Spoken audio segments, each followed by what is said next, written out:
வணக்கம் மக்களே, எல்லோரும் நலமாக இருக்கிறீர்களா? இன்றைய பதிவில் நாம் பார்க்க போகிறது மோகினி ஏவலின் பாதிப்புகள், அதற்கான தீர்வுகளும். டாபிக்குள்ளே போகிறதுக்கு முன்னாடி யாராச்சும் நம்மளோட சேனலுக்கு புதுசாக வந்திருந்தீங்கன்னா மறக்காமல் சப்ஸ்கிரைப் பண்ணிக்கொள்ளுங்க. அத்தோட பெல் பட்டன் அழுத்திடுங்க. அப்போ தான் என்னோட நியூ வீடியோஸ் உங்களால் பார்க்க முடியும். பொதுவாக மோகினி என்பவள் காமத்திற்காக பயன்படுத்தப்படுகிறவள். அதாவது காமத்தை அதிகமாக தரக்கூடிய தேவதை, பெண்களை வசியம் பண்ணக்கூடிய தேவதை, ஆண்களை மோகனம் பண்ணக்கூடிய தேவதை என்று அக்காலம் தொடக்கம் இக்காலம் வரை நம்பப்படுகிறது. நிதர்சனமான உண்மையாகும். அப்படிப்பட்ட மோகினி என்பவள் விஷ்ணுவின் அவதாரமாக கருதப்படுகிறாள். மோகினிகளில் நிறைய வகை உண்டு. ஒன்று தேவதை, இன்னொன்று தீராத ஆசையுடன், அதாவது இளவயதில் தனது உடல் தேவைகள் நிறைவேறாத ஆசையுடன் மறித்த ஆன்மா, இளைப்பாற்றி அடையாத ஆன்மா மோகினியாக அலைகிறது. பின் அதன் ஆசைகளை தீர்க்கக்கூடிய உடம்பொன்றை தேடி அங்கு குடிகொண்டு அந்த வாலிபனையோ அல்லது பெண்ணையோ மிகவும் துன்பப்படுத்துகிறது. இம்மோகினி தான் ஏவலுக்காக அதிகமாக நிற்கிறது. இம்மோகினியின் பாதிப்புக்கு உள்ளானோர் மிகவும் வாழ்க்கையில் துன்பப்படுவர்.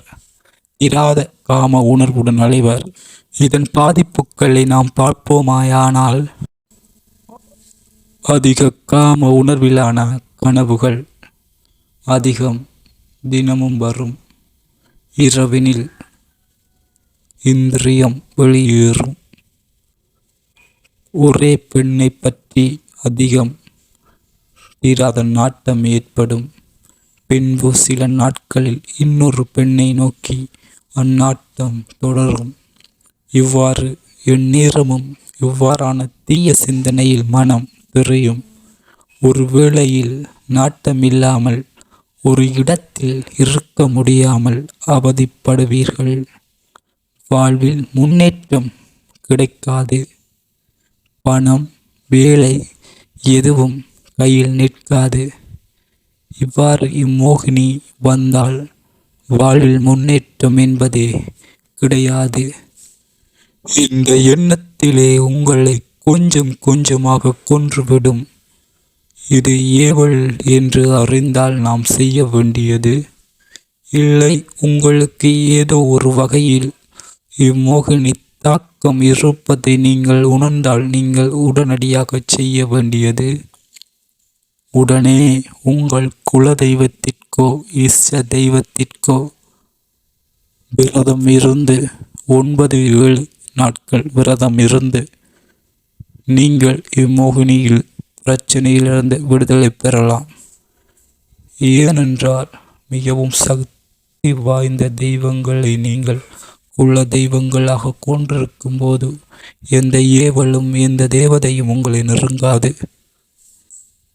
விரத முறை: ஒரு வெள்ளி அல்லது செவ்வாயில் அல்லதோ ஒரு பௌர்ணமி அல்லது அமாவாசையில் விரதத்தை தொடங்கலாம். விரதம் தொடங்க தேவையான நேரம், அதாவது நீங்கள் விரதத்தை தொடக்கக்கூடிய நேரம் காலை சுக்கிர ஓரை 3 அல்லது 4 மணியில் குளித்து சுத்தமாகி பூஜை அறையில் அமர்ந்து உங்கள் இஷ்ட தெய்வத்தை பிரார்த்திக்கலாம் அல்லது குல தெய்வத்தை வேண்டிக் கொள்ளலாம். இவ்வாறு அன்றைய நாள் முழுதும் தெய்வத்தின் நினைப்பிலே உங்கள் நேரம் செல்ல வேண்டும். எந்த தீய எண்ணங்களுக்கும் நீங்கள் அடிபணியாது அந்த தெய்வத்தை நினைத்தே அன்றைய நாள் நகர வேண்டும்.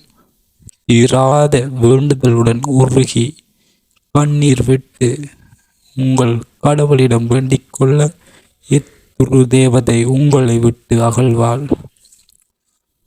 முக்கிய விடயம்: மோகினி பாதிப்புக்கு உள்ளானோர் வாழ்க்கையில் தற்கொலை எண்ணத்தில் அதிகம் இருப்பர்.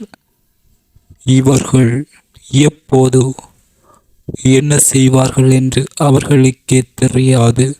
சில வேளைகளில் இரவு 12 மணி 1 மணி அளவில் இடுகாடு சுடுகாடு போன்ற இடங்களுக்கு இவர்களை அறியாமல் செல்வார். இவ்வாறு செல்லக்கூடியவராக நீங்கள் இருந்தால் உங்களுக்கு மோகினியின் பாதிப்பு அதிகமாக இருக்கிறது. நீங்கள் உடனடியாக ஒரு சிறந்த மாந்திரிகரை நாட வேண்டும். பல பூஜைகள் செய்து இம்மோகினியை நீங்கள் கழித்து விட வேண்டும். இல்லை என்றால் நிச்சயமாக உங்கள் உயிரை கொன்றுவிடும். தற்காலிகமாக இவர்களை காத்து கொள்ள உங்கள் குலதெய்வத்தின் காலடியில் வைத்த எலுமிச்சங்கனியை அவர்கள் தலைமாட்டில் வைத்துக் கொள்ளலாம். இல்லை, பஞ்சாட்சிர எந்திரத்தை அவர்கள் கைகளில் கட்டிவிடலாம். இதனால் இரவில் எழும் பழக்கத்திலிருந்து விடுதலை பெறுவார்கள். நடு இரவில் தேவதையும் அவர்களை தொந்தரவு செய்யாது. சரி மக்களே, மீண்டும் ஒரு வீடியோவில் உங்களை நான் சந்திக்கிறேன். நன்றி, வணக்கம்.